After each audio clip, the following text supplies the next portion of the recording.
Hello, hello, hello, and welcome to the latest installment of And Sarah Appeared. My name is Sarah, and I'm appearing before you right now, seaside, off the side of a cliff.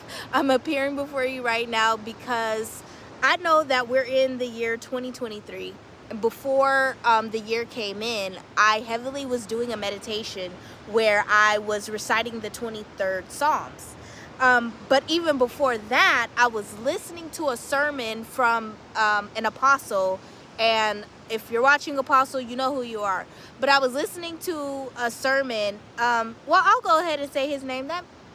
I was listening to a sermon from Apostle Matthew Stevenson, and from his sermon last year, he was talking about the 23rd Psalms, but he was talking about, have you ever been in life where you're right in between the 22nd and the 23rd Psalms? And I was sitting in my car about to go inside of a dance class, but when I was listening to his sermon, and I just started busting up laughing because before his sermon came on, I was crying, I was crying, and I was reading the 22nd Psalms. And I know the 23rd Psalms by heart, but I wasn't focusing on that. So when he said that, I just fell out laughing because I knew exactly what he was talking about. You got to read the 22nd Psalms and then read the 23rd Psalms to get it. But honestly, it's like, have you ever been between a rock and a hard place? Like, have you ever been in the time where it's like, God, I thank you. I know the promises that you have for me. I know what you said that you're going to do for me. I've even seen you work miracles and work evident miracles in my life. Like, I've seen the evidence. I've seen you come through for me before. But right now, it just seems like I can't hear you. I can't see you. I can't feel you for myself. However, I'm not going to let that sway me. But I am going through a little bit of a hard time. I'm going through some things right now. I'm in between the 22nd and the 23rd Psalms. I know that you leadeth me beside the still waters. I know that you restoreth my soul for your name's sake. I know this, but also I'm kind of surrounded here. I've got some things that's got my back up against the wall. So instead of focusing on what I'm surrounded by, I'm reciting the 23rd Psalms in my mind. I'm meditating on that in my mind because it is bringing me to that still place. I know surely goodness and mercy shall follow me all the days of my life, and I know that eventually I shall dwell in the house of the Lord forever and ever. But what I had to catch on to was that I can have the goodness and mercy, and I can dwell in his house right now. It's within here, it's in my heart, and it's within my gut. Honestly, it's in my soul. I can have the peace of God in my mind if I stay focused on him. And there's a lot of things that are going to come and assault your focus. There's a lot of things that are going to come and assault your love walk. There are things that are going to come your way, and they're literally going to try to assault your sense of wonder and how much you find joy in just the small things of life. Do not allow any of that to be stolen from you. Remember, the enemy comes to steal, kill, and destroy. 10:10, John 10:10.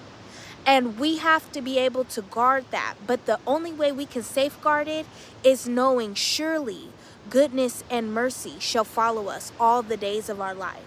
It's a mindset. It's a meditative thing that we have to do. It's something that we have to stand in. But also, being real, sometimes you just in Psalms 22.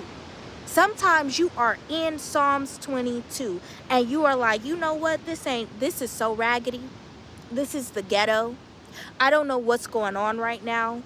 I don't know where I'm at right now. I don't know who to call. I don't have a friend to phone the first. I am in the wilderness. Help me, God. Come pick me up. Earth is ghetto.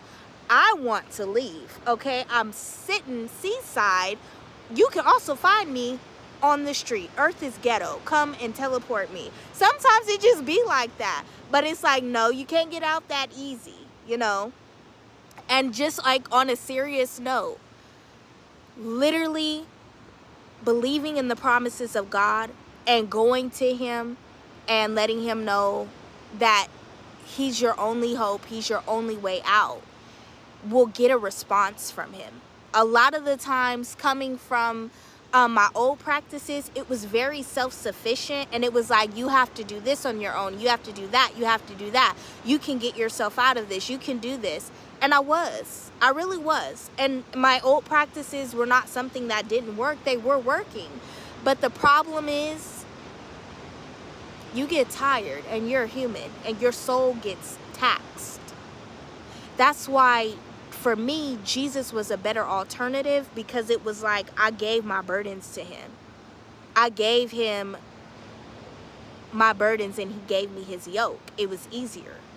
And there have been times where I've like been confused, backslidden, like literally, like, what's going on? Like, I'm itching, I need a reading right now, I need help, I don't know what's going on, I want to go back to my old ways, I'm about to light a candle on this fool. Like, there's a lot. It be real. I'm going to be real with you. I'm going to be completely authentic and real with you. It get like that sometime.